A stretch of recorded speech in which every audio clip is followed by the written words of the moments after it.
नमस्कार. मी वासुदेव सरला Raju.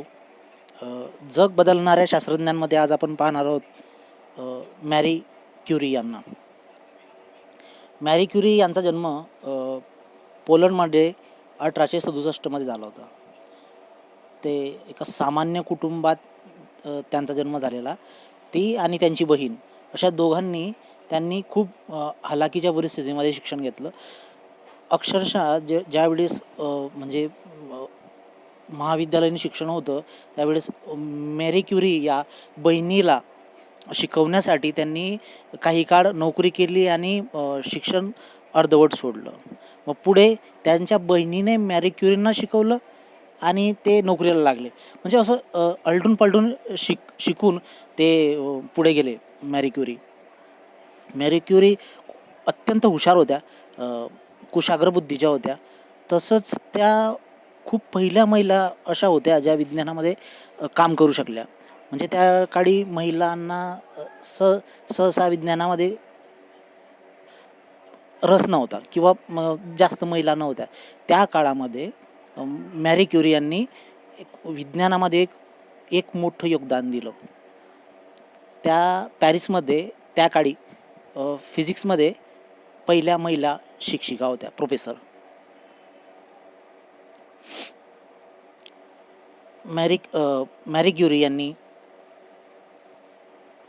Uranium radio active material जे असतात, म्हणजे जे स्वतः त्यांच्या जे पार्टिकल्स असतात, म्हणजे एलिमेंट्स असतो, radio active elements, uranium, polonium असे अनेक किंवा रेडियम असे अनेक प्रकारचे जे पदार्थ असतात ते रेडिओ ॲक्टिव्ह आपण त्यांना म्हणतो, ज्यांच्यामधून अल्फा, बीटा, गॅमा किरण बाहेर पडत असतात सतत अनेक वर्ष, हजारो वर्ष.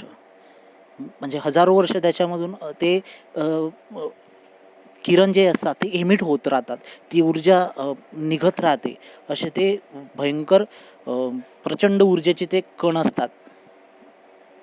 त्याचा शोध हेनरी बेक्वेरेलने लावला, रेडिओ ॲक्टिव्हिटीचा. म्हणजे झालं असं की हेनरी बेक्वेरेल एकदा त्याला फोटोप्लेट्स त्याने काय केलं, एक फोटोप्लेट्स आणि युरेनियम सोबत ठेवलं गेलं त्याच्याने. म्हणजे अनावधानाने ठेवलं गेलं, त्याने काही ते असं जाणून बुजून नाही ठेवलं होतं, अनावधानाने ते ठेवलं गेलं. तर त्याला असं आढळलं की त्या फोटोप्लेट्स ज्या आहेत त्या सूर्यकिरणामध्ये न नेताही त्याच्यावर प्रकाशाची चिन्ह दिसायला लागली. मग त्याला असं वाटलं की एवढ्या अंधाऱ्या खोलीमध्ये या पदार्थामधून प्रकाशासारखी अत्यंत उच्च क्षमतेची किरणं कशी काय निघत आहेत. त्यातून त्या रेडिओ ॲक्टिव्ह मटेरियलचा शोध लागला की काही पदार्थ असतात जे स्वतःमधून किरणं, अल्फा, बीटा, गॅमा किरण ऊर्जेचे जे स्रोत असतात ते सोडत असतात अनेक वर्ष.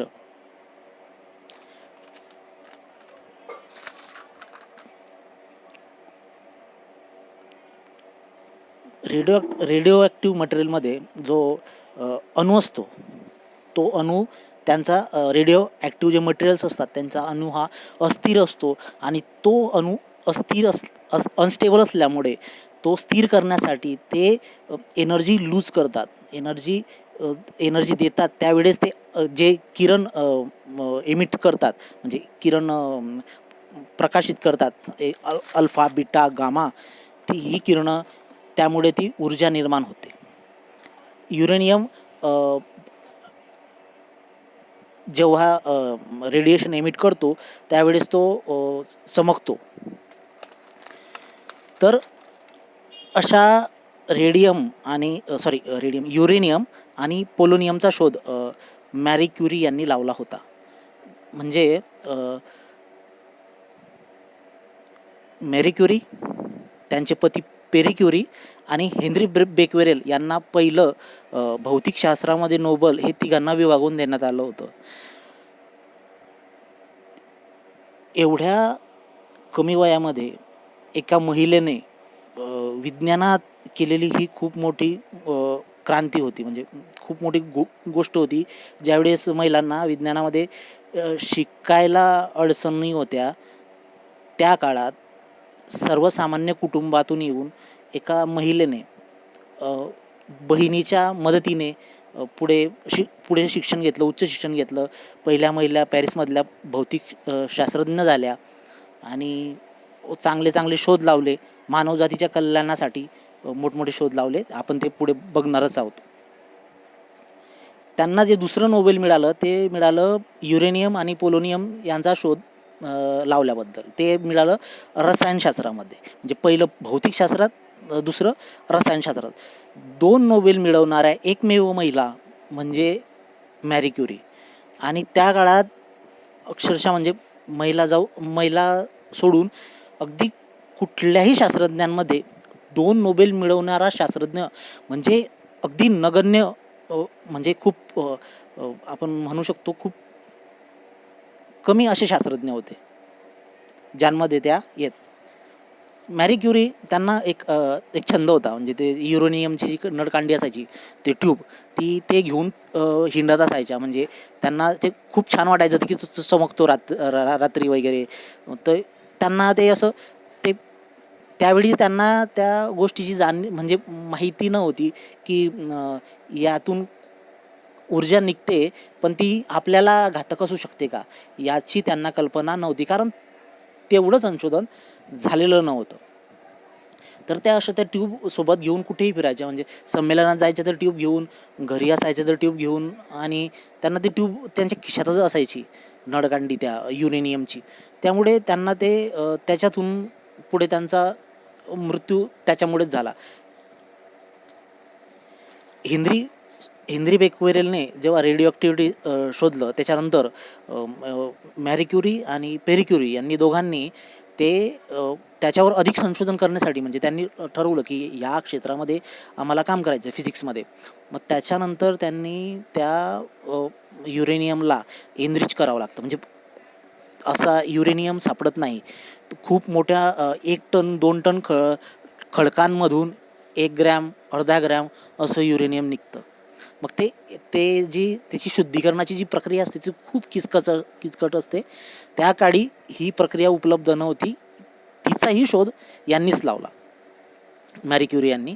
त्यांनी स्वतःच्या गॅरेजमध्ये, म्हणजे घराच्या शेजारी जी मोठी जागा होती त्या जागेमध्ये त्यांनी मोठी भट्टी तयार केली आणि त्याच्यामध्ये त्यांनी त्या खडकांपासून साधारण 1 टन खडकापासून 0.5 ग्रॅम किंवा 0.25 ग्रॅम एवढं कमी युरेनियम त्यांना ते मिळत होतं. तरी त्यांनी जिद्द सोडली नाही आणि ते युरेनियम मिळवत गेले. आणि त्यांनी ते एनरिचमेंटची प्रोसेस जी असते ती म्हणजे पर्सेंटेज असतात 99% एनरिचमेंट वगैरे, तर ते त्यांनी एवढं प्युअर युरेनियम त्या काळात मिळवलं होतं. आणि ते युरेनियम त्या खिशात बाळगून हिंडायच्या.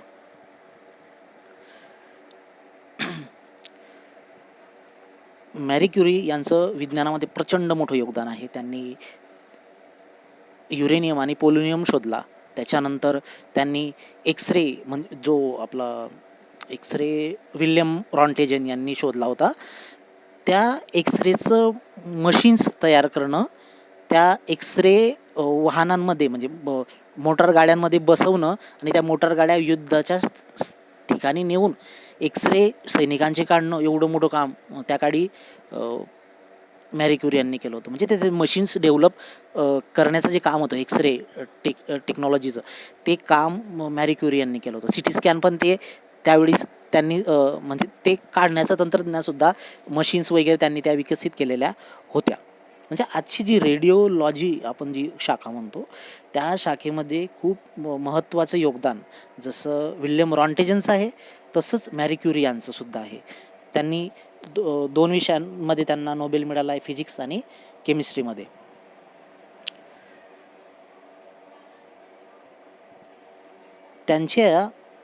त्यांनी जे संशोधन केलं आहे त्याच्यामधून न्यूक्लिअर फिजिक्स या विषयामध्ये एक नवीन अध्याय सुरू झाला. समजा न्यूक्लिअर फिजिक्स आणि पार्टिकल फिजिक्समध्ये की रेडिओ ॲक्टिव्ह एलिमेंट्स युरेनियम आणि पोलोनियम सारखे आले. त्याच्यानंतर त्यांच्यामध्ये अल्फा बीटा गामा किरण असतात. ते म्हणजे ते इमिट करतात ते किरण. ते एवढे जास्त प्रमाणात इमिट करतात की साधारण युरेनियमचं हाफ लाईफ असते 4.5 बिलियन इयर्स, म्हणजे 450 कोटी वर्ष, 450 450 अब्ज कोटी वर्ष, ठीक आहे, 450 अब्ज कोटी वर्ष एवढी त्यांची हाफ लाईफ असते. म्हणजे जर का आज 1 ग्रॅम युरेनियम आपल्याकडे आहे तर 450 कोटी वर्षानंतर अर्धा ग्रॅम युरेनियम आपल्याकडे उरेल. म्हणजे अर्धा ग्रॅम उडायला, म्हणजे नष्ट व्हायला अल्फा बीटा गामा रेज तो जो एमिट करेल आणि तो जे एमिट करेल ते सोडायला त्याला 450 कोटी वर्ष लागतील. तेव्हा त्याचं वजन हाफ होईल, म्हणजे अर्ध होईल, कारण तो अल्फा बीटा गामा किरण एमिट करतो. अल्फा किरण साधारण एक कागद किंवा कागदाच्या घड्या जर केल्या तर त्याच्या पलीकडे ते जाऊ शकत नाही अल्फा किरण. बीटा, कारण त्याची भेदन क्षमता जी असते ती कमी असते, त्याच्यापेक्षा थोडीशी जास्त भेदन क्षमता असते बीटा किरणांची. ते थोडं जाळ असं आपण लाकूड वगैरे म्हणतो त्याच्यातून आरपार ते जाऊ शकतात. पण गॅमा किरण खूप, म्हणजे त्यांना 30 सेंटीमीटर ते 40 सेंटीमीटरपेक्षाही जास्त जाडीची जी भिंत असते ती भेदून जाऊ शकतात. तर त्यामुळे ते माणसाचे जे टिश्यू असतात, आपलं त्वचा, त्याच्यामधून आरपार जाण्याची क्षमता त्या गॅमा किरणांमध्ये असते. आणि असे गॅमा किरण युरेनियम 450 कोटी वर्ष त्याची हाफ लाईफ आहे. म्हणजे ते किती प्रचंड ऊर्जेचा स्रोत आहे तो. तर अशा पद्धतीने मॅरी क्युरी यांनी एक विज्ञानामध्ये एक सामान्य घरातील मुलगी ते एक मोठं शास्त्रज्ञ, डबल नोबेल प्राईज शास्त्रज्ञ म्हणून नावलौकिक मिळाला. त्या काळी त्यांना असा जास्त फंड वगैरे काही मिळत नव्हता, तरीही म्हणजे विज्ञानाची त्यांना एवढी आवड आणि जिद्द होती की कोणत्याही फंड आणि पुरस्काराशिवाय अनेक वर्ष त्यांच्या पतीच्या मृत्यूनंतरही त्या झटत राहिल्या, काम करत राहिल्या. त्यांनी अनेक क्युरी इन्स्टिट्यूटची स्थापना केली. त्याच्यामध्ये जे आपलं रेडिओ ॲक्टिव्ह मटेरियल्स असतात ते कशा पद्धतीने कॅन्सरच्या उपचारासाठी वापरता येतील याच्यावर त्यांनी संशोधन केलं. ते जे कॅन्सरच्या ज्या पेशी असतात त्या पेशी नष्ट करण्याचं काम अल्फा बीटा गामा किरण जे असतात आपले रेडिओ ॲक्टिव्ह पार्टिकल्सचे ते करत असतात. म्हणजे त्या पेशी त्या कॅन्सरच्या पेशी त्याच्याने नष्ट होतात. असं संशोधन त्यांनी ते निर्माण केलं होतं. ते आजही आपण वापरतो. रेडिएशन थेरपी आपण त्याला जे म्हणतो कॅन्सरच्या आजारामध्ये, ते आजही वापरलं जातं. त्याच्यानंतर न्यूक्लिअर पॉवर प्लांट्स जे आपण आज त्याच्यामधून खूप ऊर्जा निर्माण करतो, त्याच्यामध्ये मुख्यतः युरेनियम 238 हा वापरला जातो, पोलोनियमही वापरला जातो. म्हणजे असे बरेचसे घटक आहेत जे मॅरी क्युरी यांनी शोधले. त्याच्यानंतर ते आजतागायत आपल्याला मॉडर्न फिजिक्समध्ये आपल्याला खूप उपयोगात इंडस्ट्रियल युजेसमध्ये येतात. तर आरोग्यावर त्याचा खूप मोठा परिणाम म्हणजे आपल्याला बघायला मिळाला की रेडिओलॉजीमध्ये त्यांनी कशा पद्धतीनं कामं केली. त्याच्यानंतर त्यांनी कॅन्सर बरा करण्यासाठी कशा पद्धतीने रेडिओ ॲक्टिव्ह मटेरियलचा वापर केला. ह्या अशा पद्धतीची त्यांची संशोधनं होती आणि खूप मोठ्या शास्त्रज्ञ म्हणून विज्ञानामध्ये त्यांना मानलं जातं. तुम्हाला जर काय माहिती असेल तर जेव्हा कोणी विज्ञानाचा विद्यार्थी असेल त्याला विचारा की मॅरी क्युरी यांचं पद किती मोठं आहे विज्ञानात, तर ते नक्कीच सांगतील. कारण त्यांनी एकही पेटंट घेतलेलं नव्हतं. म्हणजे त्या काळी पेटंट घेण्याचा रिवाज होता, पण असं आहे की मॅरी क्युरी यांना असं वाटत होतं की मानवतेसाठी आपण जे संशोधन केलेलं आहे रेडिओ ॲक्टिव्ह मटेरियल्सचं, कॅन्सरसाठी वापरावं, एक्सरेसाठी वापरावं, त्याच्यानंतर सिटी स्कॅन, रेडिओलॉजीमध्ये त्यांनी जे योगदान दिलं ते सर्व काही त्यांनी मानवतेसाठी दिलं. त्यांना 2 नोबेल मिळाले. त्यांच्या पतीला 1 नोबेल त्यांच्या सहित मिळाला होता आणि त्यांची मुलगी त्यांनासुद्धा नोबेल पुरस्कार. म्हणजे इतकं छान त्यांची फॅमिली होती की त्यांनी ते समाजाच्या योगदानासाठी काम केलं. मॅरी क्युरी जे नळकांडी वापरत आपण ट्यूब म्हणू त्याला, ते युरेनियम ठेवत त्याच्यामध्ये, त्या युरेनियममधून जे alpha beta gamma rays emit होत असत ते त्यांच्या जे सेल टिश्यू असतात त्या टिश्यूंना डॅमेज करत असत आणि त्यांच्यामधून त्यांना पुढे आजार झाले आणि त्या आजारामध्ये त्या मरण पावल्या. त्याच्यानंतर त्यांना असं संशोधन झालं की हे किरण मानवी जीवनासाठी घातक असतात. म्हणजे त्याचा उपयोग आहे पण त्यांना एका संरक्षित अशा शिशाच्या भिंतीमध्ये ठेवलं जातं, तेव्हा ते आपल्याला उपयोगात आणता येतात. त्याच्यासाठी ते जर किती रेज पर मिनिट एमिट्स करत आहे असं जर आपल्याला मोजायचं असलं त्याच्यासाठी ते गायगर मुलर काउंटर म्हणून GM काउंटर म्हणून आपण वापरतो ते येतं. त्याला शिशाची अशी गोल गोल गोल अशी अशी हे असते जागा आणि तिच्यात ते ठेवलं तर मग ते कशा पद्धतीने चेंबरमधून ते एमिट करतात ते रेज ते आपण ते मोजू शकतो. तर अशा पद्धतीनं ही मॅरी क्युरी यांनी युरेनियम आणि रेडिओ मटेरियलचा शोध लावून विज्ञान जगतात एक मोठी क्रांती घडवली. ज्या काळी शिक्षण अत्यंत कठीण होतं त्या काळात त्यांनी 2 नोबेल प्राईज घेतले होते आणि अत्यंत प्रतिष्ठित अशा महिला शास्त्रज्ञ असूनही त्यांनी कधी पद, प्रतिष्ठा, पैसा यांच्या मागे न धावता शेवटपर्यंत मानवतेसाठी काम केलं. महायुद्धात त्यांनी त्या ज्या एक्स-रे व्हॅन तयार केल्या होत्या त्या व्हॅनमुळे अनेक सैनिकांचे प्राण वाचले आणि त्यांचं जे जीवन होतं ते पूर्ण मानवतेसाठीच जवळपास त्यांनी त्याग केला त्या जीवनाचा असं आपण म्हणूयात. अशा महान विज्ञानाचं जग बदलणाऱ्या शास्त्रज्ञ मॅरी क्युरी.